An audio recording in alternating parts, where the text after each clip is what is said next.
Welcome to TEPSA Talk, the podcast where leaders inspire, share, and grow together. TEPSA is dedicated to celebrating the incredible work happening in education.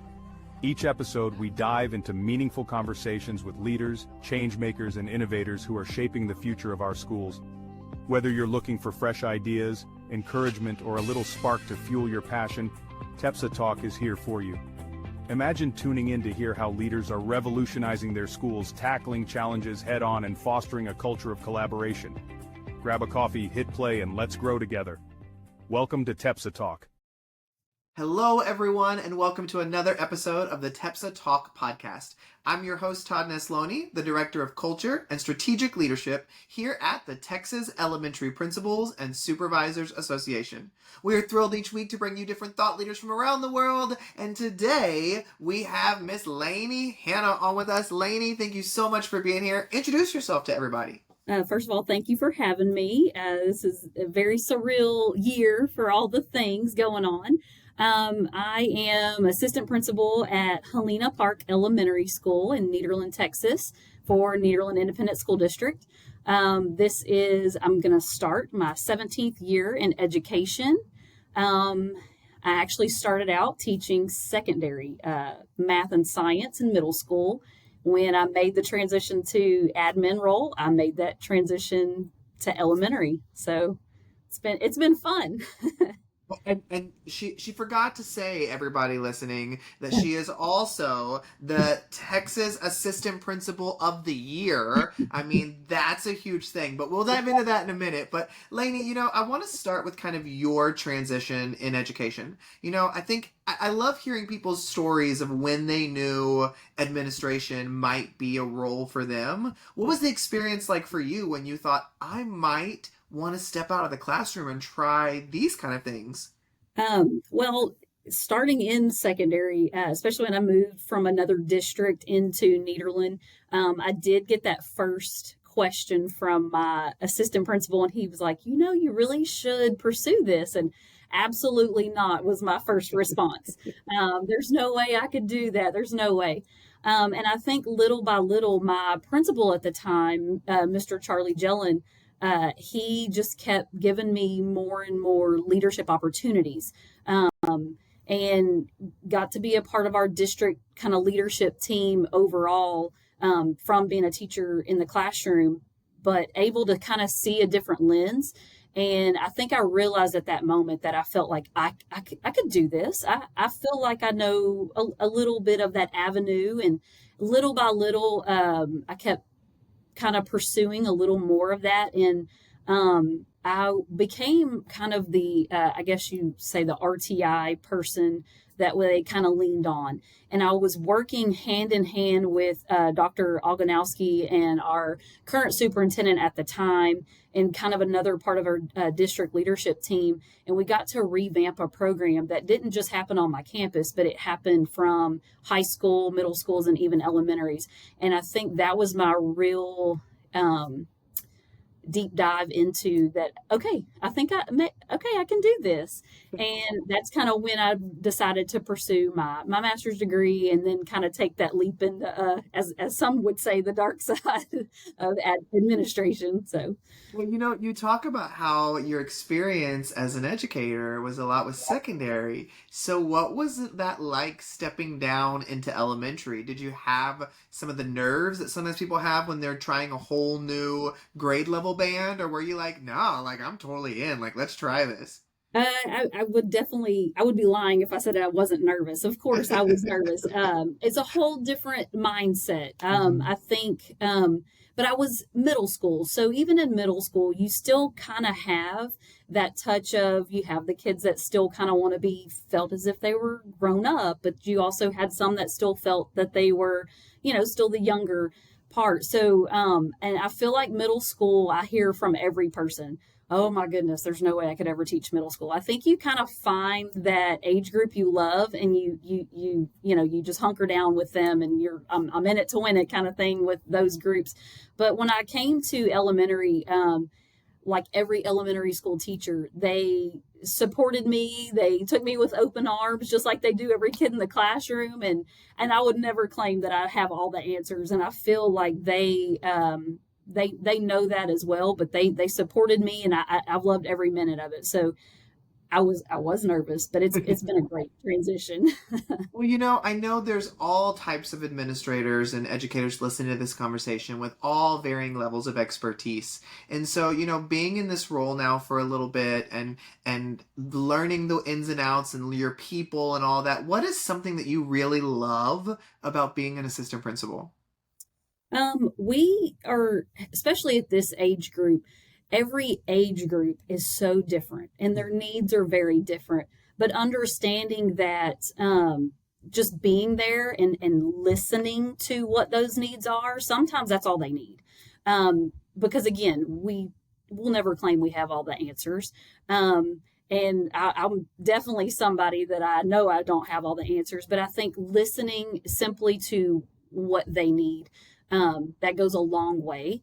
And not even having the background as being an elementary classroom teacher, I think knowing where the kids are needing to go to, going from elementary to middle school, I do have that tweak on things to kind of help ensure them that, yeah, we are going the right direction because this is where they need to be. That does kind of help, but at the same time, knowing that, we're all unique, but and just listening and taking in and doing the best I can to fix whatever issue that comes up. I love that perspective. Well, I also am super excited to talk about something I mentioned earlier, was that you are our current Texas Assistant Principal of the Year. And so talk to me about a little bit like what that experience was like and kind of what's been going on since then. It's kind of been a whirlwind. I actually had a conversation with my mother not too long ago, and I told her, I said, it still doesn't seem real. Yeah. It's not something that I don't openly just kind of come out and say, hey, this is my title, or hey, this is what I was, what I earned or honored with. But it has been the TEPSA family, and that's what I'm going to say, because going to the TEPSA convention this year was really phenomenal. Everyone was super nice. I think I actually found my way over to your amazing staff and just told them, thank them so much for just kind of listening to me with my questions, but willing to answer anything and everything. But it's been phenomenal. And the staff, or even the other members of TEPSA, just kind of walking by saying congratulations, appreciation goes a long way. And I know that goes a long way with our staff, but it's taken me a minute to kind of take it all in still, but it's been great. I unfortunately was not able to attend the national award ceremony that was in Seattle this past week. My oldest son graduated from high school, and so we had already planned his senior trip. So unfortunately I did miss that, but it seemed like it would have been phenomenal. And the distinguished principal of the year was even fantastic as well. I got to sit next to her and kind of talk to her, and just listening to the wonderful things she had to say was amazing as well. The networking is unbelievable as well.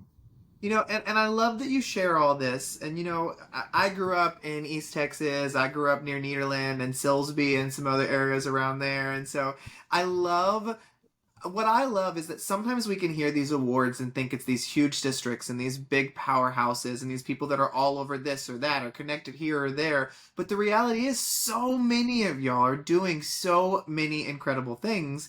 And so I know that sometimes it can feel like, oh, well, they're never going to pick me. I'm just doing this or that. But, I'm going to throw my hat in the ring and we'll just see. And so was that kind of that experience like for you, of that whole, I'm from Nederland, but maybe they'll see that we do great things here too, kind of thing? Yes, it was, when you're first nominated, you almost feel like, oh my goodness, how am I ever going to get these essays written, or how am I ever going to finish all this? And then when you write it and submit it, you're just kind of like, okay, I did my best. And yeah, I do know that day in and day out, we have administrators that work just phenomenal and do phenomenal jobs at what they do. And I know many should have been recognized, probably even over me for sure. And I would take that one, to heart and say that to anyone. I know how hard everyone works to prepare for the school year and throughout the school year and even after the school year.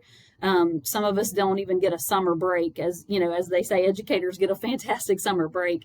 Um, I know how hard everyone works, but it has definitely been surreal, like I said before.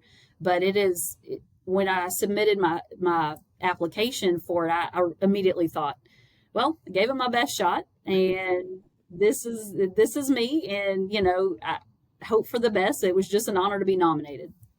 Well, and I love that you just shared all that because I think others need to hear that. Like, you're all doing great things. And so being brave enough to fill out the paperwork, to submit those things, that's a big step because sometimes we feel like, oh, well, no, I don't need to be celebrated. I don't need to be. But it's like, no, you're doing great things, Lainey. You need people to hear about that and see it. And we are so proud at TEPSA to have you representing us as the Assistant Principal of the Year for Texas. And so Thank you. I guess what I want to ask next is, there's probably people listening on here who are going into their first year or Mhm. going into their second year as administrator. What advice do you have for them as they are entering this new experience, and you with a little bit more years than that? What would you say to those?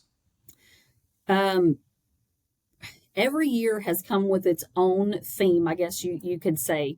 And I will tell you this, my very first year I stepped into the admin role was the year we shut down because of COVID. Oh, No one could have ever prepared us for anything remotely like that. I thought we were rocking and rolling, went on spring break, and we never returned. yep. So you can plan all you want, and things are still going to throw at you the biggest wrench you just can't plan for. However, I will say this, the best advice I could give anyone is find yourself a mentor, find yourself a confidant, somebody that you can call. And whether it's a moment you need to vent because you had a moment, with a tough moment, a tough conversation, maybe it was a tough kid you just dealt with, and I get it. Maybe you need a moment to cry, and that person is just there to listen to what you have to say.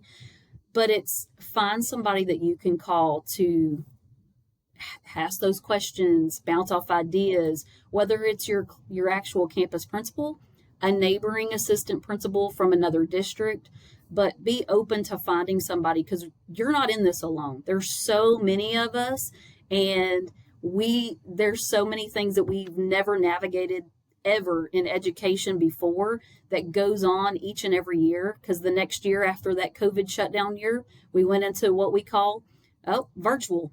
Never had that before either. And so just so many things are going to be thrown at you. And again, we're doing this together. So don't ever feel alone, but be more than willing to reach out because I guarantee you that person probably needs you just as much as you need them. Well, Lainey, as we begin to wrap this conversation up, one thing that I always love to end our podcast episodes on is your one thing. So for those people who are listening or watching this episode today, if there's just one thing you want them to walk away from, just one thing you want them to remember or hear you say, what is your one thing for our listeners today? I kind of go back to my philosophy of education and just being an administrator is be there.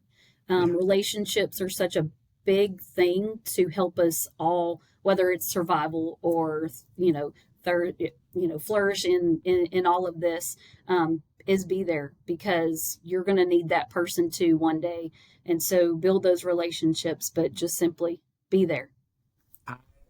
Such a beautiful way to end this conversation. Lainey, thank you so much for being a guest on the TEPSA Talk podcast. Again, congratulations to being our current Texas Assistant Principal of the Year for TEPSA. We are so proud to have you there. And thank you everybody for listening or watching another episode of the TEPSA Talk podcast. You can check out all of our past episodes available wherever you listen to your podcast today. Otherwise, have a great week and we'll see you next week with an all new guest.